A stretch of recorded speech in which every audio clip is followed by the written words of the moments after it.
Hi everyone, good afternoon. This is Alexis with Recruiting Daily, and I'm trying very hard to keep my composure because Dean DaCosta and Jackie Clayton have me cracking up here. So thanks all for coming this afternoon and attending our webinar where we're going to do a wrap up of the year, just talk about sourcing tools that are hot or not, and what to look forward to for 2018. Today's webinar is brought to you by Intello and the letter B. No, I'm just kidding. By Intello, thanks so much, guys, for sponsoring all the awesomeness that's about to go down with Dean today. And as per usual, housekeeping items. Follow along online. Use hashtag #RDaily. You're in listen-only mode, meaning you're listening. We can't hear you, so you just got to listen to Dean. It'll be awesome. Please use your control panel to ask questions. I do have Jackie. Say hi, Jackie. Oh, she's muted in the background. Hi. Say hi. Hi.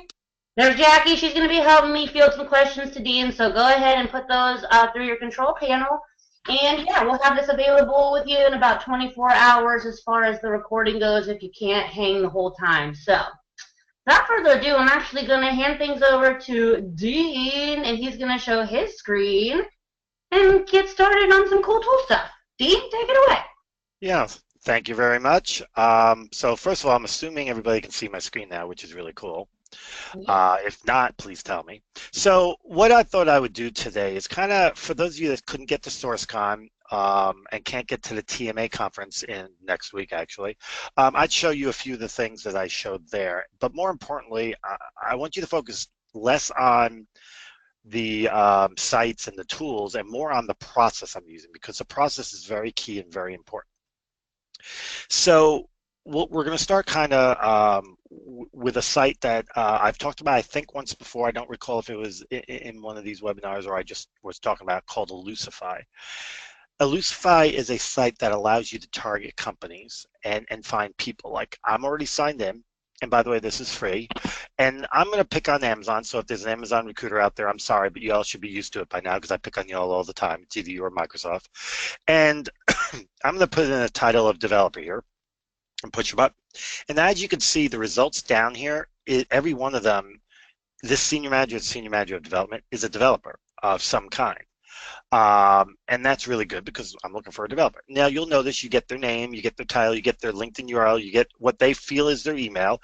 I find, despite the numbers saying 50%, 40%, they're actually fairly accurate. But it really doesn't matter because we're going to find a way to get it even more accurate. So you've now found what you're looking for. Fan-freaking-tastic. It's great. But you got to get the information out of there in order to do anything with it.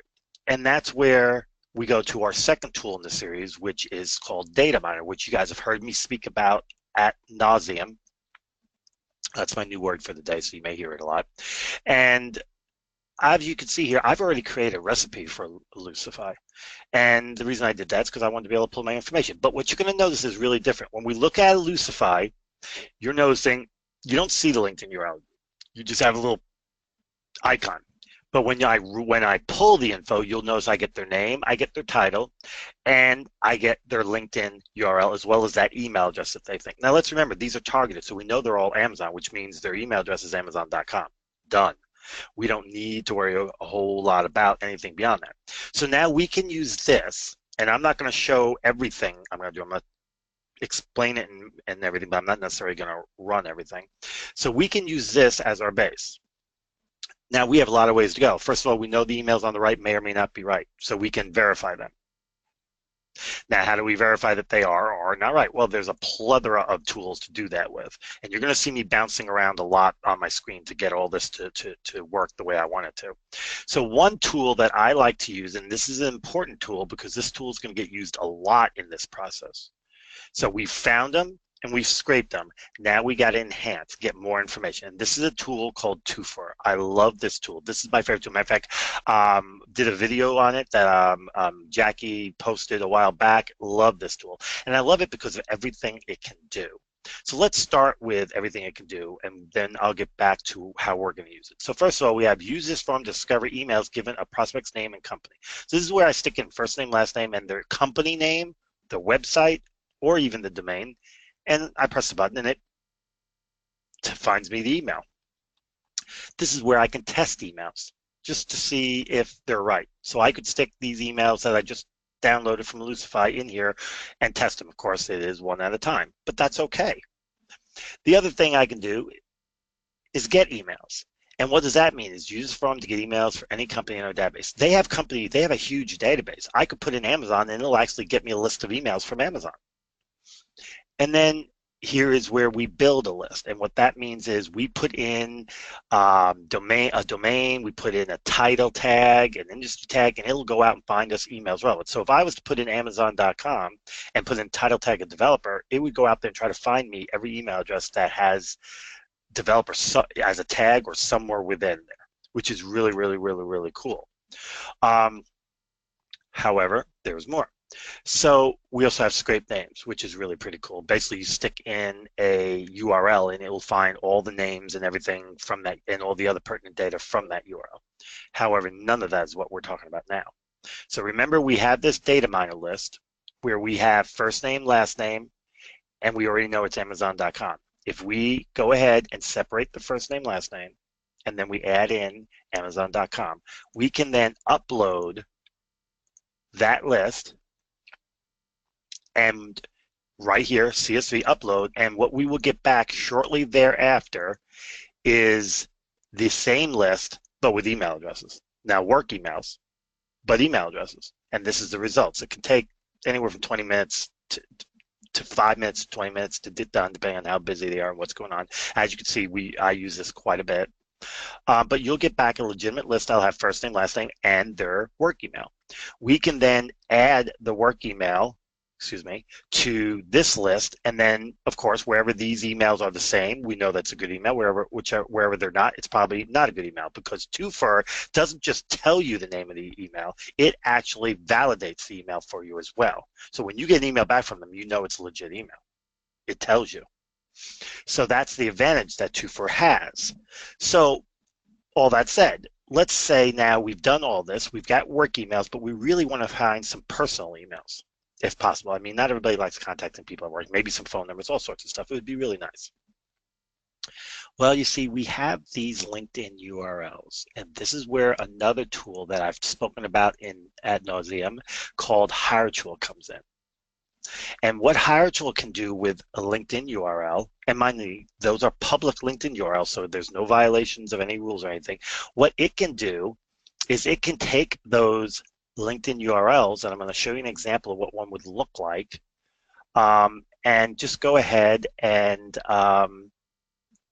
find emails on people. So let's pick one that would be really good. I want to make sure I don't pick one that's an AI. Oh, wait a minute, I got to be in folders. That's right. They've recently done some updates and changes to HireTool, so they've changed a couple things. So if I go to my project, you see these projects, and I pick a project, let's pick, okay, actually this project right here will work. And I go ahead and open this project. What you're going to see as soon as it opens is the results. So as you see, all I did was put in LinkedIn URLs, but I got email addresses, other social sites for almost not everybody, but close to everybody. Anybody that I don't get personal emails for, it's okay, because I've already got their work anyway, so who gives a flip? Either way, I've got it covered. So once again, we've managed to enhance. So we started with good data as far as their title, the company and their name, and their LinkedIn URL, questionable data about their work email.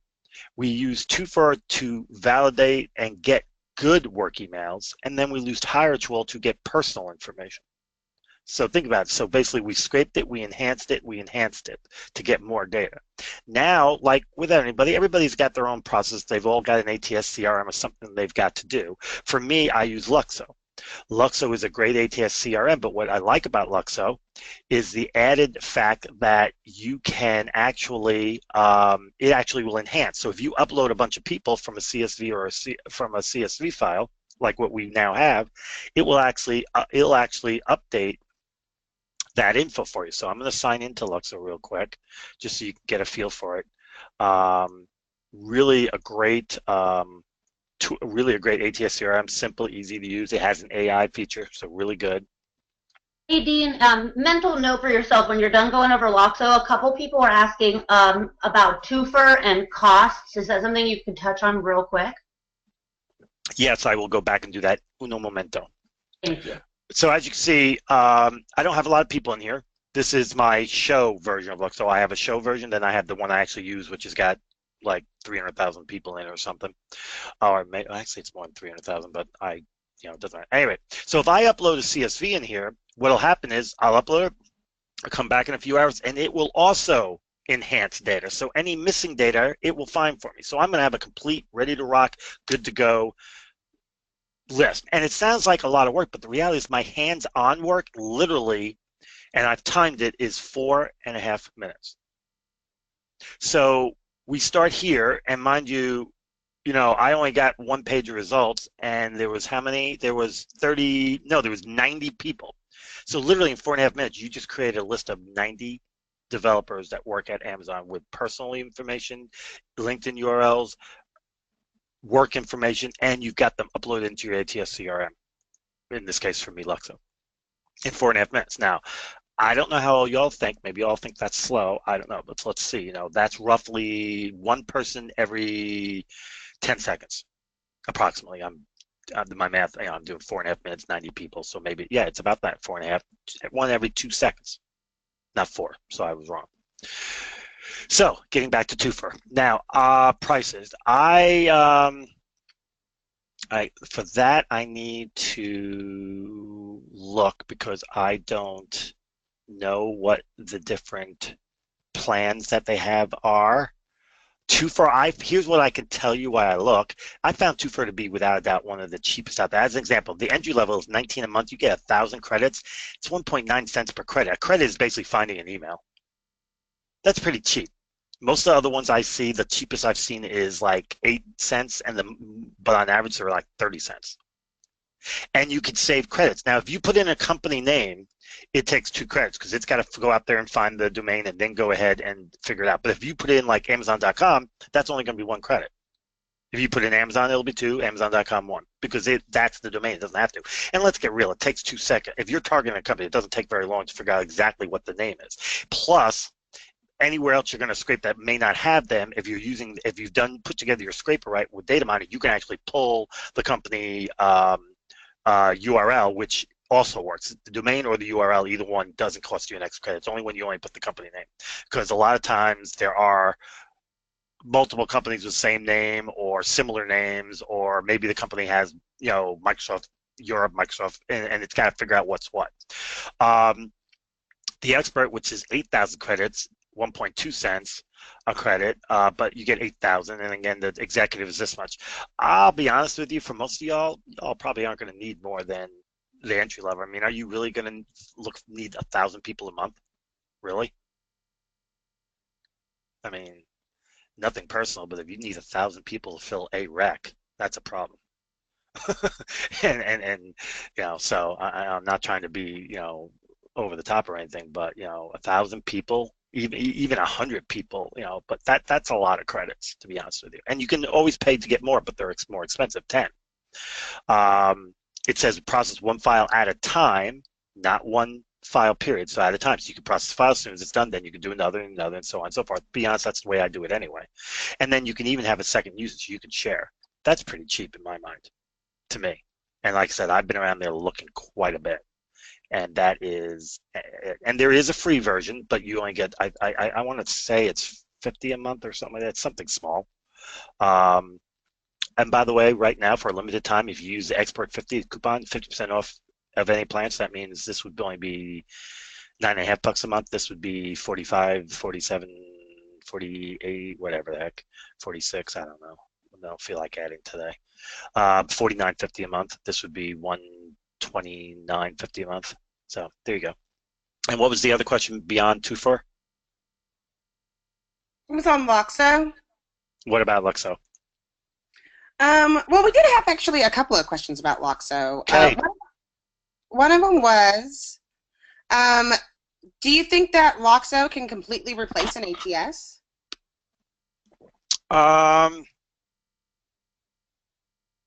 Depends. Luxo is a great tool. It's not meant, right now it's not meant for large companies, so Microsoft and Amazon, but for small to mid-size, yes, it can. It has communication features. It has report features. As you can see up here, it has deals feature. It has all of that. I equate Luxo more to a CRM than an ATS, but it can definitely do the job of an ATS. I actually know several people who are using it as an ATS. And they like it. And Luxo also has a Chrome extension, which when you're in LinkedIn and you're on a profile and you like it, it'll grab all that info for you and then enhance it to find other info.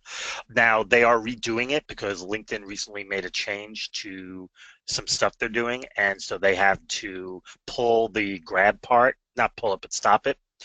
So right now you have to manually enter it, but next week they're coming out with a new version of it, which will grab for you again.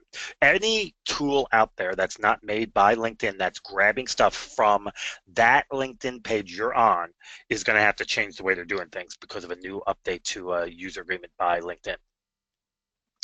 So they're going to have to change it, and I can tell you how they're all going to do it. They're all going to say, okay, you're here. We're going to go to the public URL in Google and grab it from there because it's public and there's nothing you can do about it. They can do about that right now. So that's the way it's going to be. They're all changing it, but they do have that Chrome extension, which is really cool because it saves you a lot of time, trouble, and everything.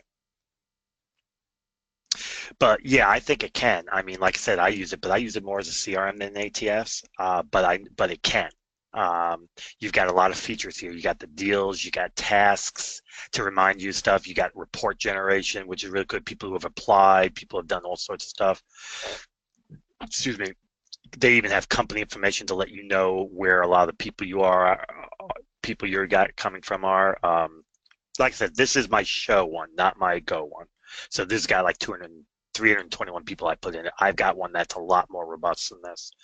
And as you can see, it does a pretty nice job. I mean, there's email addresses. Some are work, some are personal. Some of them are Amazon people that I've already put in there. Like here's Amazon web service person. It found their personal email. I didn't do it.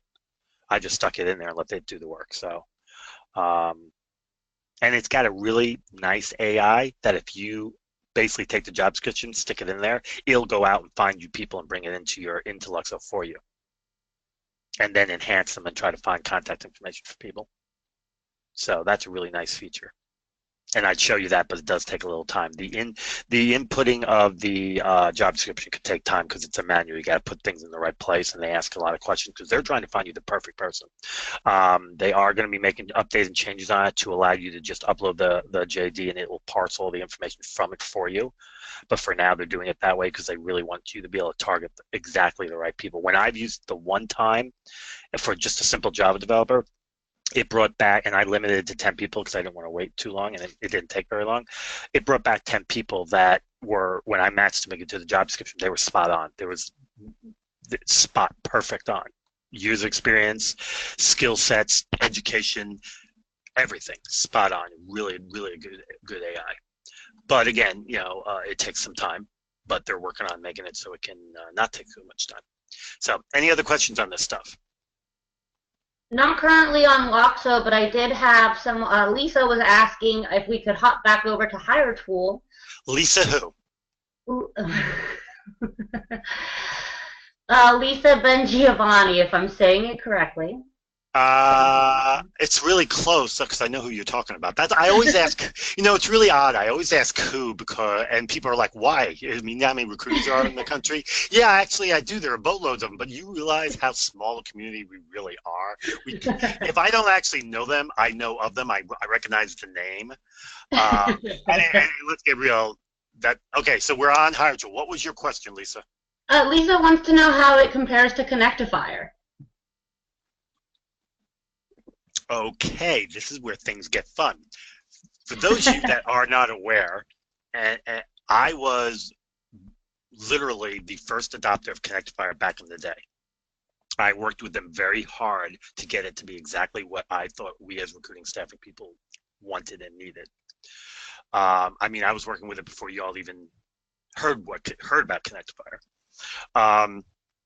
Back then, it was really good. Like all things that LinkedIn buys and touches, i.e. reportive, it's no longer what it was. Period. It's not. Is it still good? Yeah, it's still pretty good. I mean, I have access to it still for some odd reason. Well, actually, I know why. But I have done some comparativeness between HireTool and Connectifier, but HireTool is better. And the reason why Hierarchical is better is for a number of reasons. Number one, it can do everything that Connectifier can do within LinkedIn and more. I mean, you can grab people, you can from LinkedIn stick them in here, and it'll go out and find more info. It does all that stuff. But Hierarchical works in other places as well. I mean, in Facebook and GitHub, and I mean, a plethora of places. In addition to that, you have the ability, like I said, to upload people. You can upload people into this, and it'll enhance and find you information. And then you can download all that information to stick it into your ATS or CRM. In addition to that, Hierarchical is a complete sourcing solution in that you can actually source people on Hierarchical. I don't know. Does anybody here not really know a whole lot about Hierarchical and what they've heard? I mean, they've never played with it, they've never seen it in action or anything like that. I'm not going to wait for an answer. I'm just going to assume not and do a very quick overview. So first of all, you have the AI search capability where you can put in the data you want and it'll go out and find you people. You don't have to look for them, find them. And they're not all on LinkedIn. They could be LinkedIn, Facebook, GitHub, anywhere on the web.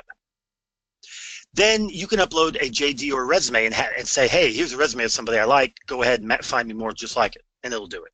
Here's the job description. Go out and find me more like it. This is a click and go. You input the data or upload, go and come back, and there you go. You're going to have what you want. Then you have the smart search capability. This is where you literally have quick mode, smart mode, and up the JD thing. Boolean Builder, Facebook search, GitHub search. Now there's a reason. The Boolean Builder will let you search a lot of different places. Facebook search is only Facebook, GitHub is only Facebook, and the reason they're separate is because of the way you have to search in them is so different than the others. So you have the quick mode version, where I could just start with a title, say developer, except I'm being dyslexic today. Okay, well, that's how I spell developer, so let's try this again. Developer, and there you go, and look what you get. You get a string with some of the developer things. You can change it, add to it, whatever you want to do.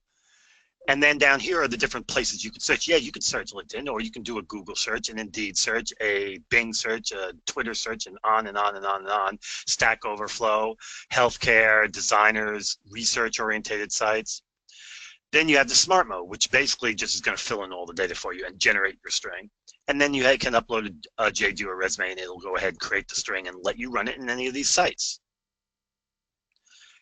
And then, of course, there's the Facebook search, which can be done here or in Facebook. And then there's the GitHub search. Again, can be done here or in GitHub. When you get your results back, you get a lot of information. You get their name, you get any personal information they may find, emails, phone numbers, whatever. You'll get a breakdown of their skills. You'll get whether or not they may or may not be looking in some cases, salary information in some cases, all sorts of neat stuff. And the ability to add them to your desktop in Hierarchical, which allows you to download them later. In GitHub, you'll even get a ranking of their code that's in there. They'll tell you how good the code is written, up to 5 stars. So if you're looking for a Java developer and you get someone that says 4.5 stars and their code's pretty recent, they're probably a pretty darn good Java developer. So you get a lot of extra information. I just think it does more and gives you more than what Connectifier does. But most importantly, it's not controlled by LinkedIn. And LinkedIn has proven that if they touch it, they will make it worse or overcharge for it, one or the other. You know, and it sounds like I'm anti-LinkedIn. I'm actually not anti-LinkedIn, the tool. I'm anti-LinkedIn with their process procedures and their marketing tactics. I like the tool. I've been part of it since the dawn of time, or since the dawn of LinkedIn. But I have a problem with any tool that charges me more but gives me less. So if it gave me 10 things a year ago and it cost me $100, now they charge me $150, but it only gives me 7 of those things. That's not a good. That doesn't work for me. If you're going to charge me more, give me more. Don't give me less. Just and you all know. I'm pretty sure you all know what I'm talking about. I mean, they charge more and more and more, but they give you less and less and less. So that's my feeling. Sorry, I'm not anti-LinkedIn. Just don't like the way I don't like their marketing habits. So if there are no other questions, I will move on because we're only like 2 steps. We're still at the second step of the process, third step of the process, which is uploading to an ATS or a CRM. So I'm going to go through this again. We've searched, we've enhanced, we've uploaded to an ATS, CRM, and enhanced. So while all this is going on, the next step for anybody is you got to be able to contact them and get a good reply rate. So I'm going to move this over here, and I'm going to show you this. These are tools that can help you write an email that I will guarantee you will get you a high response rate. My son and I put this together and wrote and used all these tools to create a email that we are getting a 95% reply rate through regular email. We're getting well over a 75% reply rate in LinkedIn InMails. It's simple, it's easy, and it works. So Textio is a good tool. What it does is help, and I'm not going to show you two. I'm going to show you the one of them, but I'm not going to show you them all. Textio, you put in your email, and it'll basically give you a score. 91% is incredible. Very, very, very high. And basically, the score usually equates to a number of factors. How good is it written? Is it too long? Is it too short? There's a whole lot of factors that go into it, but I can tell you from experience, and I've done a lot of A/B testing. A/B testing means you send out 2 emails and seeing what the responses are and stuff like that. I've done a lot of that testing. And the higher the score on Textio, the more likely you are to get a reply. It's just a fact. It's written better, the English is better, everything. But there's more to it than that. You got readability. A lot of people are getting these emails on mobile devices or on the run or even at the desk, but they're getting ready to go to lunch or something, and so they're reading it fairly quickly.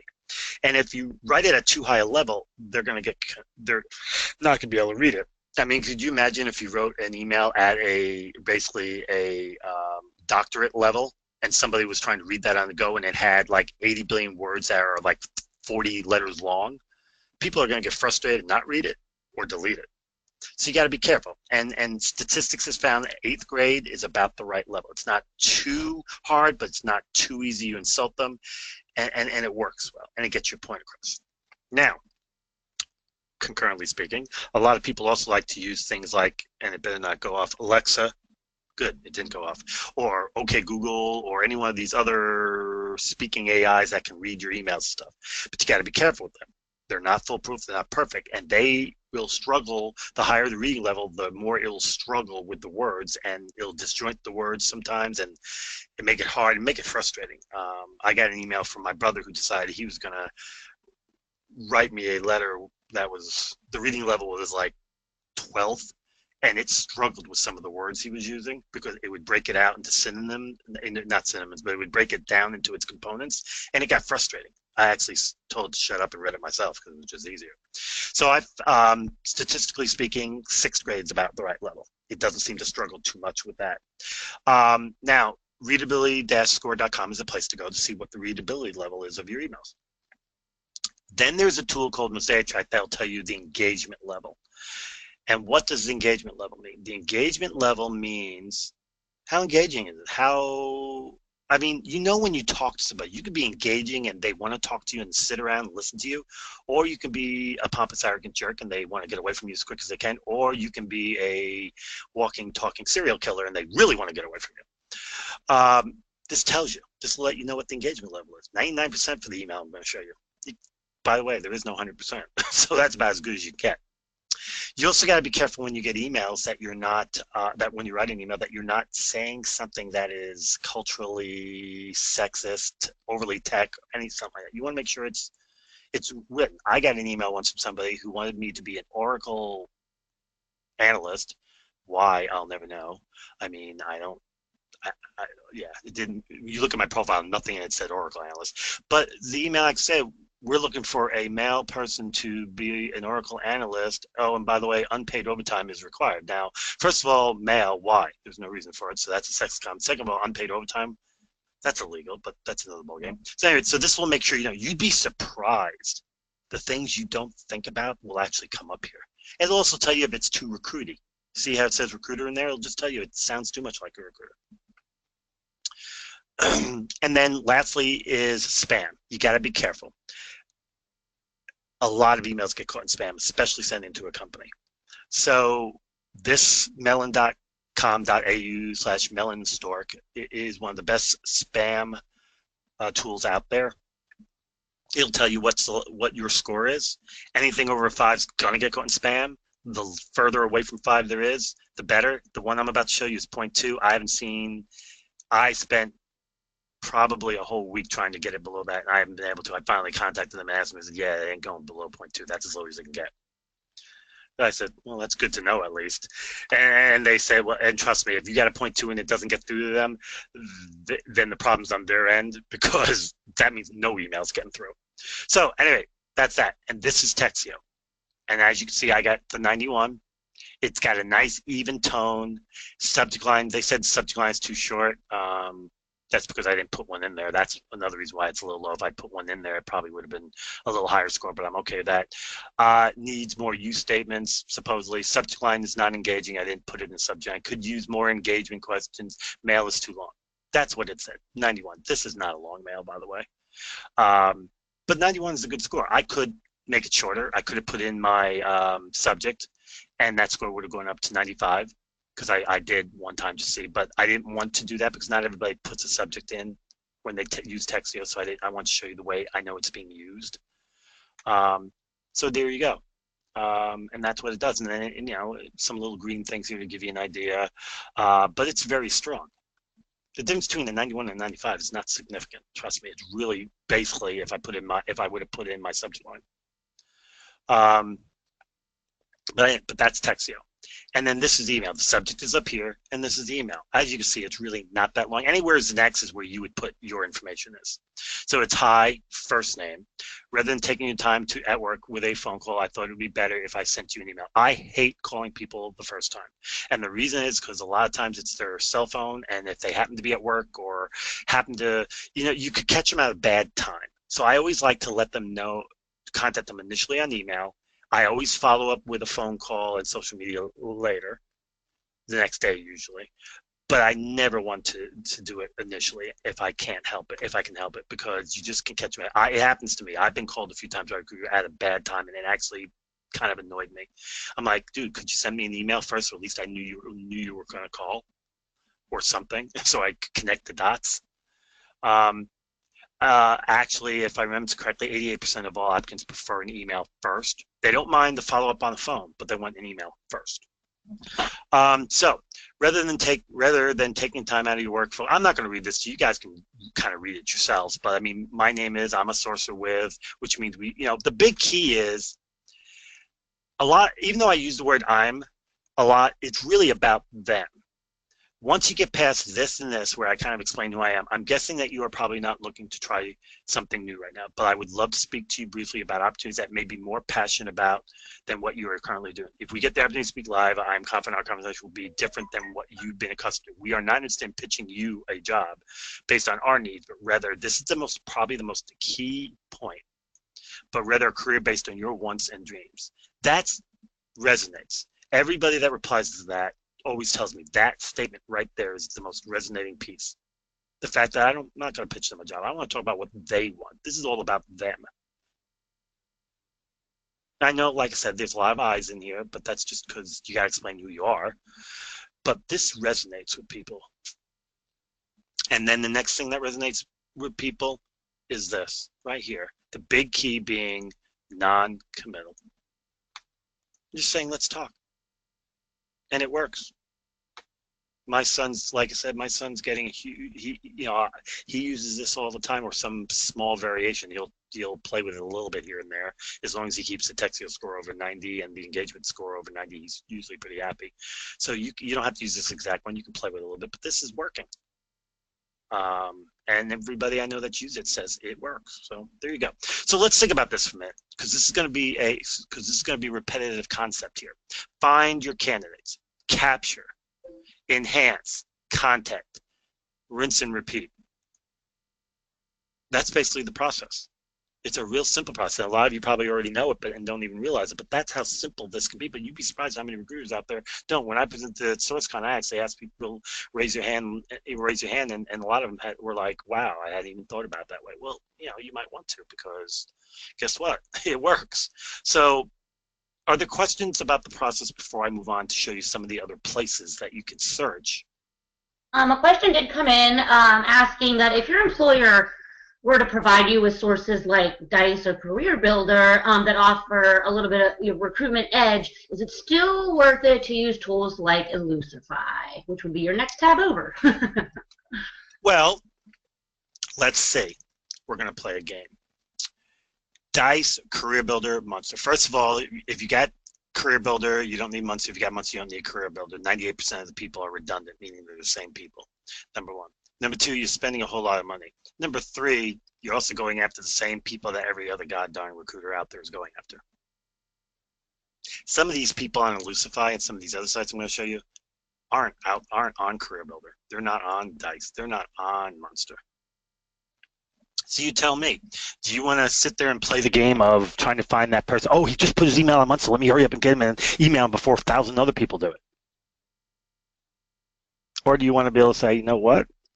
I'm not using those. I'm using these, and I'm going to contact people that aren't on those that nobody else is contacting and try to get them in front of my manager.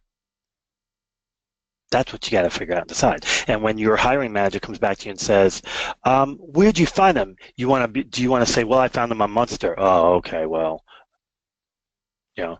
Or do you want to be able to say, "Well, I found them on this really cool site called Lucify that not a whole lot of people use or know about, and I actually was targeting the companies you told me to target because that's where you really wanted to get people from." That's what you got to think about. It's kind of that simple.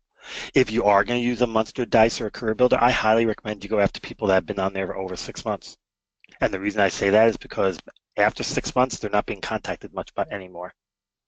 And so there's a chance you might be able to get a hold of somebody that it hasn't been overly contacted and or it's been long enough that they're okay with it and or your hiring managers haven't seen yet. I've used Monster, Dice, Career Builder back in the day. And what I mean by back in the day, I mean back in the day when when cell phones were the size of 2 bricks and couldn't fit in your briefcase. And that was one of the biggest complaints I got from hiring managers and candidates. They're the same people over and over and over and over again. It's your call. I mean, I'm not going to tell you what to do and what not to, but here's the thing. Lucify is free. To a point. It's not absolute, but I believe you get 200 a month, and what I'm doing is totally free. The only time you have to pay for Lucify is if you use a Lucify's tool to download the people over there. If you do it the way I'm talking about, you don't have to pay for it at all. So it's kind of up to you. You got to decide, the way you want to do it. I mean, personally, why don't you do both? If your company's already given you those, fine, do that. But what are you going to do when you can't find the person you want through it, or when it is the same people that you've seen over and over and over and over and over again, and the manager's tired of seeing them? I mean, I've had managers I've had recruiters, I should say, tell me that, well, my manager I need to find this, and my manager said he doesn't want to see anybody off of the job boards. What are you going to do then? And that's more prevalent than you think. 68% of the hiring managers out there are saying they don't want to see people from job boards or LinkedIn.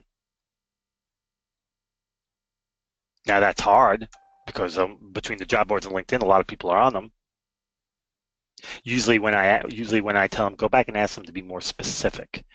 And the response is, well, I don't care so much if they have a LinkedIn profile because everybody does, or they're out there because everybody does, but I really don't want to look somewhere other than LinkedIn, which to me made no sense. But when you realize that 20% of the profiles on LinkedIn aren't complete enough to know what the heck they do, if it happens to be one of those, then perfect because nobody else is getting to them. So you got to decide. I mean, I can't tell you, but these are free. Almost everything I'm showing you is free, so does it really matter? I mean, use both. I don't have access to any job boards in my job right now. None, other than LinkedIn. And I only have LinkedIn because the company I work for, which is a big, huge company, wants to have a certain number of LinkedIn recruiter licenses, and because I can scrape information out of LinkedIn that other people can't do, so they want me to have it so I can scrape the information out and stick it into our ATS CRM. And if anybody's on here from LinkedIn, sorry. I mean, we can download everybody on a PDF anyway, so what's the difference? It's still getting the same information out, so I don't see what the difference is. Anyway, moving on. Did that answer? I hope that answered the question. And if not, I apologize. If you need a more in-depth question, please email me. I am very easy to find. You all recruiters and sources. If you can't find out how to contact me, time to change jobs. Just Google my name. The first several pages are me, and my email address is right on my LinkedIn profile.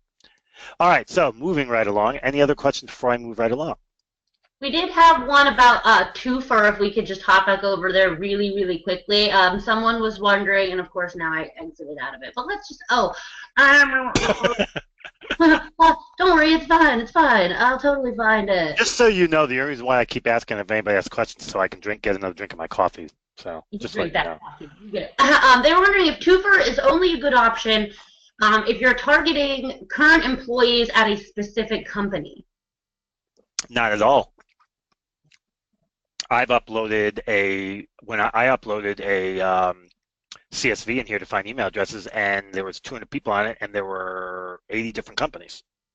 As long as the first name, last name, and the company name or the company domain or URL are in there, it doesn't matter if they're the same company or not.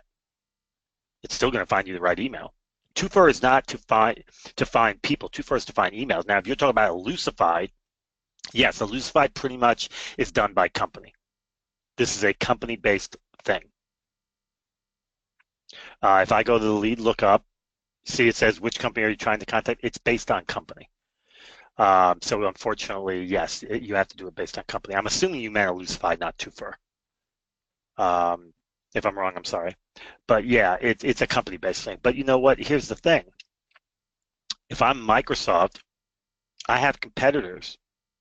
Well, let's pick a different one than Microsoft. If I'm Apple and I want mobile developers, isn't it best to probably target other companies that use mobile developers like Google or cell phone? You know what I'm saying? I mean, so yeah, it's for companies. You pick a company and you basically start tearing that company apart. It is based. Now, not all the tools I'm going to show you are like that. This particular tool and the next tool are, though. So I hope that answered that question. So let me find the next tool here while I move on right along. And next one is discovered. I always got to find where I put them because I put them all over the place. Right there. Now, discovered is another tool that's very similar to Lucify. I'm a big proponent of having more than one tool that does something. Excuse me, because you never know when a tool. Thank you. You never know when a tool is going to go away or change or modify or be a pain.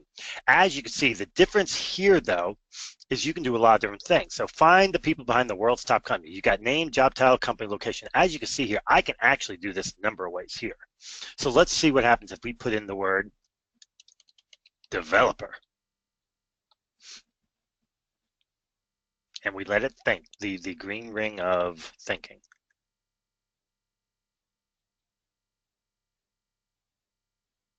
Okay, because I hate waiting. It's going to do its thing. So it's going to be a very simple process. You're going to use this tool to search, and then you're going to get the information out, preferably without having to spend money. And then you're going to enhance, and it's the same exact process. Now, I don't know how long this is going to take to search. Developer's pretty inane title. There are 128 million people in this little tool here, so it's probably going to take a long time to run. So I'm going to go ahead and let it up. Never mind, good to go. So these are all titled developers. I see the company in this. Over here you got little skill set. You can view their profile, which will get you more information. Usually it means maybe even some contact information. But remember, things cost. So if this is good and you like what you see here, and we'll look at a profile real quick. I can see it's Discovered Black, Kelly Wong, web developer. Here you go. That's it. You can claim her profile. That's when it starts costing money. See email addresses, maybe phone numbers. You get 100 credits a month free, I believe. Social media profiles. You get all this stuff. However, you got to claim it. It'll stick into a list. You can download the list, but you are going to use credits. And that's fine. There's nothing wrong with it. But let's remember, you've got first name, title, company, location. And I didn't put a location, so this could be anywhere. Well, if we go up here and we find the scrape I used, assuming it still works and they haven't changed the site too much, which they may have, I really don't know. Let's see what happened. Oh, look at that. I get name, job title, company, location. Now you're probably saying, okay, well, how does that help me? Well, I just explained it. You take the first name, last name, company, stick it into Toofer, it gets you work emails. Then you take that information, you stick it into HireTool, because HireTool not only can work on LinkedIn URLs, but it can work on email addresses, personal or work now. You stick it into HireTool, you get more information. Then you stick it into Luxo and you get in more information. You write your email, your email's written, Luxo's done, you're good. So it's still a scrape, and I didn't use any credits. None. Didn't need to use one credit. And it still works. The only difference is, in this case, you can actually search by titles, names, skills, all sorts of neat stuff. It still works. It works really well. And like I said, and it found 989,000 developers. So, and this is called Discovered. It's discovered.black. Don't ask me why. I didn't name it. They do have email campaigns, and they do let you make lists, all sorts of neat stuff, but all that costs, and I'm a big believer in spending money if I don't have to. So there you go. There's this tool. Let's see, we got 15 minutes, so are there any questions before I move on to the next tool, which is one of my favorites? Yeah, actually, our buddy Rob Woods asked a question referring back to our friends at LinkedIn, but when doing high volume recruiting, he wants to know what your quickest process is for finding and capturing personal email addresses when you're sourcing from LinkedIn Recruiter. Dun, dun, dun. It's an easy answer, but you're saying high volume. Oh, this is where I get in so much trouble. Okay, what I'm about to tell you is not something I'm telling you to do or not to do. I am not doing anything of the kind. All I'm doing is stating things that can be done. It's your choice whether you do it or not, and deal with whatever consequences LinkedIn decides. That's my service announcement, because I never know what LinkedIn's going to do moment to moment. To be honest with you, I find the people I want in LinkedIn. I don't find them in LinkedIn. People find them in LinkedIn, stick them in a folder. I go and use data miner and scrape them out, and then I stick them into HireTool to get all the contact information, and I'm done. That's simple.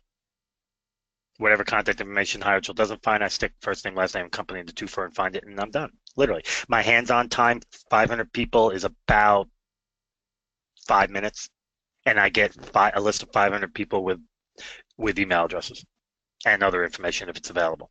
That's my process.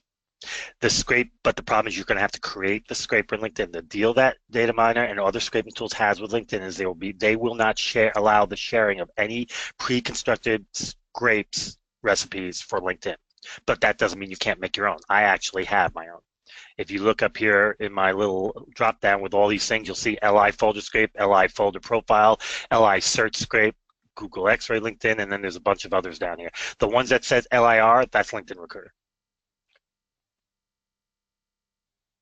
Now, I created a scrape that will scrape all the information out of LinkedIn Recruiter and also get their public URLs, not their LinkedIn Recruiter URLs. You can't use LinkedIn Recruiter URLs with HireTool. You have to use public. And so I created one that will get me their public URLs. And that's the way to do it if you're going to use LinkedIn. And you're going to try to do it en masse. And then what I do is I get all that, and then I just download the PDFs of all the profiles. You can download up to 100 at a time, so that means I'll need 5 different PDFs, and I upload them both into the company ATS CRM. They match them up, and I'm done. And literally, again, it's about 5 minutes total of my hands-on time. And while that's running, I'm doing something else. I have 5 computers sitting, well, 1, 2, 3, 4, 5, 6, excuse me, I forgot I bought another one. I have 6 computers around my workstation, so I'm usually on another computer doing something else, waiting for it to get done. Did that answer your question? Sure. or we go to the next tool I'm about to show you. Go for it. This is called SeekOut. What SeekOut has done, and this tool has only been around now, what month is this, November? So it's been around about 3 months, 2 months, 3 months, September, October, November, about 3 months. As you can see, it says 103.8 million results because I haven't done anything. What they've done is they've gone out on Google and they have taken all the public LinkedIn profiles, every single smack dab one of them, and grabbed all the information and stuck it into a database, which is legal right now. It's public information. And they've gone and created algorithms to enhance that information. So you're going to get a lot more than what LinkedIn even tells you. And created a database of sorts that allows you to search. Now, let's stop for a minute. You're thinking, well, 103.8 million, that's not a lot when you consider, according to LinkedIn, they have 500 million people on there. Let me help you. LinkedIn lies. but that's okay. So does Facebook, Twitter, and all of them. LinkedIn does say they have 500 million people. They also say in their user agreement that they put out back in August that they do and have created fake profiles for the purposes of testing. It's estimated 20% of the profiles on LinkedIn are fake, not real. I think that's low, but let's say 20%. So that means that 500 million is now 400 million. It's also estimated that 20% of the profiles are duplicate. I know a guy that's got 5 LinkedIn profiles. Not supposed to, but he does. So if we take another 20% off for the duplicate profiles, now we're down to 320 million. Okay. Now it's estimated between 15 and 25. I thought it was 15%, but I just recently found out it could be as many as high as 25% there are profiles of people who don't have enough info to know what the heck they even do. It's literally their name, their title, and where they are, and that's it. We'll go with 20 because it's in the middle. So now that 320 million drops you down another 64 million. So now you're down to about 260 million, of which 60% aren't even from this country. So now you're down to about 120 million people in the U.S. They've got 103.8. So that means they've got, and they're still searching and looking. Now, interestingly enough, the difference between 103.8 and that 120 are the people that don't have public profiles. They've hidden it. Not very many, believe it or not. You'd be surprised. A lot of them are people that are no longer in the workforce or are super, super, super senior. We're talking presidents of major companies, not little companies, major companies like president of Boeing, as an example. So they've got almost everybody. And here's the good part about this that I like. If you look over here, let's look at what you can search. You can do a Boolean search. You can search by location, 50 miles all the way out to 500 miles. You can exclude or include. You got diversity. Yay, diversity. Female, Hispanic, veteran, graduate of HBCU. Country of origin. What country are they from? Not what country are they in, but what country are they from? Current company, exclude or include. Current title, exclude or include. Everything I'm about to tell you allows you to exclude things or include things. Past company, past title, skills, years of experience, years in a specific role, the most current role usually. The school they went to, the degree, the major, the industry, the company size, any certifications, languages, volunteer, groups, courses, interests, honors awards, and exclude. Guess what? You can exclude recruiters, salespeople, and leadership. So if you do a search, you don't want to see recruiters, you just push the button. You ain't going to see no recruiters. That list is actually it has some things in it that LinkedIn Recruiter doesn't even allow you to do. And it's going to be growing. Soon they're going to be adding security clearances and other things. You can save your searches. You can save people to a project. And I'm going to show you one. No. We'll do this one because it's the most recent one I did, compliance. I can then export all 135 people, and guess what happens when I export them? I get their emails, phone numbers, I get the first name, I get their LinkedIn URL, I get their company name, I get everything. So if I get 135 people and it's found me email addresses of 100, that means there's 35 it didn't. Guess what I do? Simple. LinkedIn URL into hire tool, get back results, whatever it doesn't find, go to Toofer, get back its result, combine them because they're all CSVs, it's really easy to do. I'm done. Again, simple and easy. Personally, me, I don't even think, and again, you didn't hear me say, I'm not even sure, unless you are trying to find people within LinkedIn outside the US, and they're working on that too, I'm not even sure you need LinkedIn anymore with SeekOut. Now, I haven't done an in-depth analysis. A couple of friends of mine I've had do it, and they're like, you know what, Dean? I do my search in this, I do my search in LinkedIn, and it's finding everybody I'm finding in LinkedIn. It's finding. I'm like I said, I know there's some people it won't, obviously, because there is a difference in the 103.8 and what we believe to be within the U.S. within LinkedIn. But here's the reality: if there are roughly 500 different types of jobs out there, and you're talking about the difference of about 16 million, and there's what did I say, 100,000 different jobs out there, let's just pick that number. That means you're looking at what, about 1,600 people per job that LinkedIn has that this thing doesn't have. Okay, you think, well, 1,600, it's a lot, but if this thing's finding you 2,000, doesn't matter. If it takes you more than 2,000 people to fill your position, then there's a problem with the position. or the hiring manager. Because I can almost guarantee you that that 1,600 you may not see probably aren't very good, or they're retired, or whatever. And I'd be willing to bet you for the positions most of you are going to look for, it's not even 1,600. It's probably only a couple hundred at best.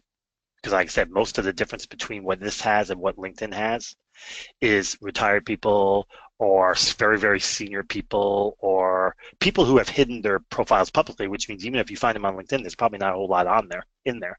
See, when I did all my percentages, I did not take off the non-public profile people. And the reason I didn't tell you that percentage of number is because you can still, if you're in LinkedIn Recruiter, you can supposedly, and I use the word supposedly because I know for a fact you can't with all of them, but some of them you can still see. It depends on if it was ever public or not. But you're going to find that their profiles don't tell you a whole lot. So I didn't include them anywhere because the reason why it doesn't tell you a whole lot is because they're not public profiles. So it's a whole different category of people, and I didn't.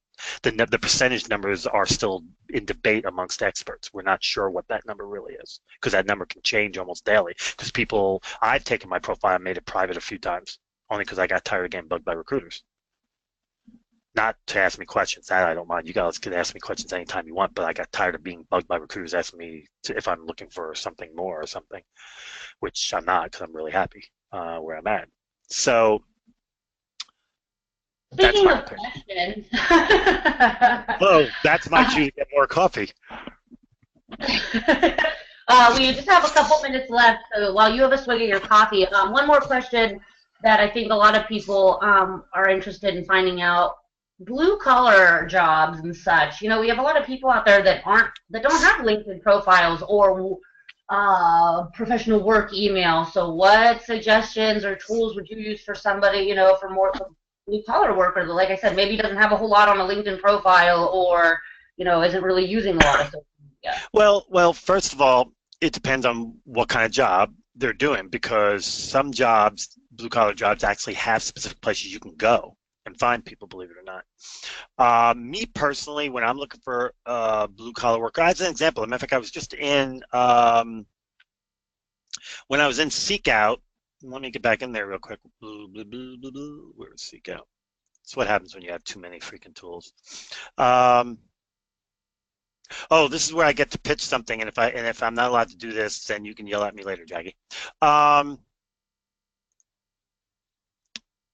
For those of you who have never been to SourceCon, you should go. It's in Vegas. That's one reason to go. But more importantly, my presentation for SourceCon and I'm the second speaker on the first day, is probably going, I can almost guarantee you that 98% of people in the audience's jaws will be on the ground. And if I have time, I'll give you a little sneak peek. That said, blue collar work, you mean like high-vac people? They're blue collar last I checked, and there's only 73 people that we picked in SeekOut.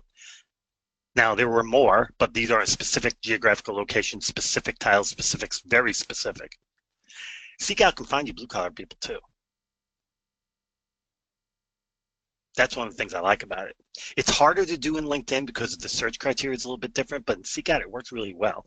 But for me, as an example, certain blue-collar working positions require you to be certified with the state. Well, that means there's a site with a list of them on there. Companies, you can target companies. Those two places I showed you, the target companies, I've actually put in truck driver and gotten people. It doesn't matter. If you work for that company, they have you. Those two sites are huge. So that's where targeting companies can be better than anything else. If there's a certification involved, you can usually do it that way. And then there's just a number of places to go to find blue collar people. Military, every military bases, people are getting out of the military constantly. They all have skill sets. You'd be surprised. That's just a few things. Without being more specific, it's kind of tough. Blue collar is a very wide thing. There's a lot of different skills, and I would attack different types of jobs differently. Feel free to email me, and I'll take time for a specific role. So it really depends. Like, if I'm just looking for salespeople who are technical, like Best Buy salespeople, well, first of all, I can do that and SeekOut. Trust me, we've done it. My son was working on a job for it, and he asked me what to do, and I told him just go here. It's not hard to do. But then I went into Discover Black and actually put in sales and actually put in Best Buy, and there's a whole bunch of Best Buy salespeople there, and most of Best Buy is more technical sales. And then we needed people who worked at level 2, like at Comcast or cell phone companies, and we were able to find. So it really depends on what you're looking for. There's not a blue collar is different. There is not a tried and true. This always works, because there are places that work better for certain jobs than others. It's kind of like even technical jobs. I mean, if you're looking for job developers, you're not. I don't think you're going to go on the C# development site, are you? I mean, that would make a whole lot of sense. So it depends. Each one's a little different, but there's always a place to look and find people. Always a place to look and find people, and it may be nothing more than finding out that the HIVAC engineers have the HIVAC group, and all the HIVAC people in the area, and they meet and discuss all things HIVAC, and you just go to who knows what it could be. It could be a lot of different ways you source. But anyway, we won't have much time, and I really want to show you one thing, because these people are not on LinkedIn. Okay, and just a reminder for everybody, I will make sure to get all of your questions to Dean. Whether or not we answer them, I'll make sure to get all of them over to him, and we will have the recording up very soon. So Dean's going to wrap up with this tool, and we'll finish up for you guys. Well, kind of going to wrap up with this tool. I did want to show you a sneak peek. Anyway, it's called Authentic Pros, and this is what you get. So in this case, I'm not going to look for anybody, but I get their name, I get where they work, I get where they're located, I get social sites. Now you have to sign up, log in, and do everything within their site, and it can cost money and all of that. But let me ask a question: why? You've got their name and you got where they work. What do you need the rest of it for? You don't. Scrape just like we said. You found them. Now scrape it, enhance, ATS CRM email. That's simple. You don't need to sign in. You don't even need to pay. You don't need any of that. And yes, I did create a scrape for this too. And I can share everything. If it's not LinkedIn, I can share my scrapes, just so you know. I can see. That's all I give a flip about: their name and where they work. I don't care about nothing else. If I've done my search correctly, I got what I want, because now I just take this and stick this into Toofer. It finds me work emails. Then I go ahead and stick it into Hierarchy. It finds me more information. Then I go ahead and upload to my ATS CRM, and it finds me more, and then I contact them. So why do I need to spend the money and everything to do it in their system? They will find me all this other info. And if I really was lazy, not lazy, but if I really felt like, and eventually I probably will, I will write a script that will pull this information as well. I just haven't done it yet, because behind this information is the URLs. I just haven't done it because it takes a little more time. It's a little more intricate. I have to do 2 scrapes and combine it at the end. It's a little more interesting. But there, so there's a site, Authentic Pros, real simple and easy. No need to even worry about it. And like I said, most of these people, they're not on LinkedIn. And the bad part is we didn't get through all of it. There's like 3 more places to search that I haven't even gotten to show you, which has got a lot of people in it. So anyway, now the sneak peek. I'm opening up a separate, and I'm going to sneak peek with only one tool, my great equalizer, as I call it.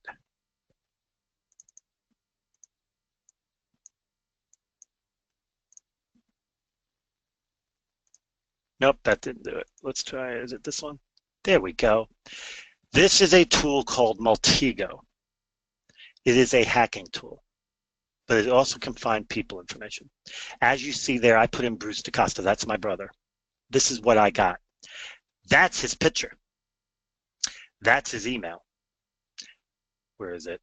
That's his phone number. Now, how do I know that? Well, I know that's his picture because I know what he looks like. Or I could click on it and it would tell me. And as an example, when I clicked on LinkedIn, it actually took me to his LinkedIn file. That's his LinkedIn profile. And I know that because I clicked on it, opened it, I'm like, yep, that's him. Now, how do I connect the dots? Well, it's real simple. Since I knew that was his LinkedIn profile, you see these arrows? Those are arrows I create. So I could take that Twitter down to the LinkedIn, since I know that one's right. And then I could go ahead and rerun the search that got me that. And what would have happened, I decided to put email and phone number, but what would have happened is it would have brought me all the information that Twitter and LinkedIn have in common, which, by the way, would have been this email and this phone number, because I've done it. So the reason I say this is because this tool is kind of like this. You see these, if you've ever watched CSI or anything like that, you'll see these maps where they put on all the information and then they pull a string from one piece of information to another that they know are connected. And wherever the strings overlap, that's where that tells you that's where more information is available that's related to that specific subject. And that's all this tool really does. It allows you to put in a name, get some information, look at Facebook pages. And by the way, this is Facebook. I could have done it that. And then all I have to do is connect from this down to LinkedIn, rerun it, and then this would have popped up, this would have popped up, this would have popped up, and any other piece of info in here that's relevant to him that crosses paths of where those two places intersect will come up. Now, why is this important? Because you're probably thinking, well, I don't see what's so big a deal about it. I can just easily put the name into Google, find them, figure out who they are, LinkedIn, blah, blah, blah. That's all true. I have used this tool probably 10,000 times in the last 3 years. Nobody can hide from it. If even there, just to give you an idea, there's an email address on here that my brother canceled and closed 7 years ago, yet it still found it. There is a phone number that has been disconnected for 15 years, and yet it still found it.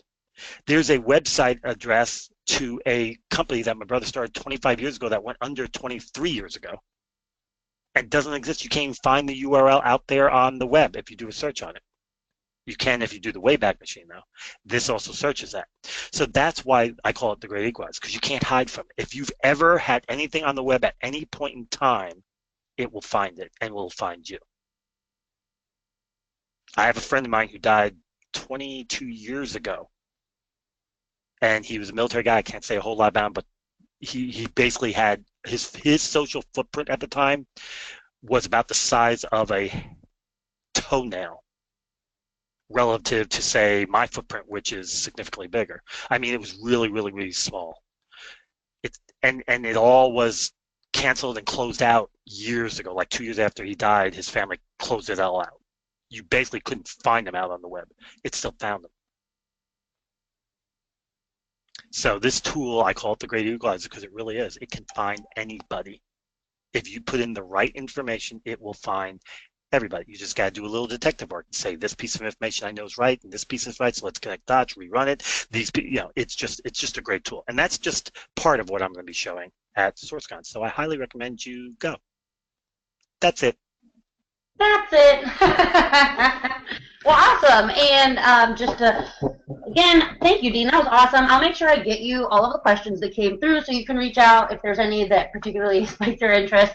And yeah, go ahead, check Dean out at SourceCon. And also feel free to check us, our daily team. We're going to be in Los Angeles for HRTX on December 7th. And the 14th will be in San Francisco. So head on over to Eventbrite or recruitingdaily.com/HRTX and check out some of our events. Really appreciate everybody heading over to hang out with us today. So I'll make sure to get that recording up here shortly. Dean, you're awesome. Have a great day, and thank you so much. Yep. Talk to y'all later. Bye. Bye, everybody.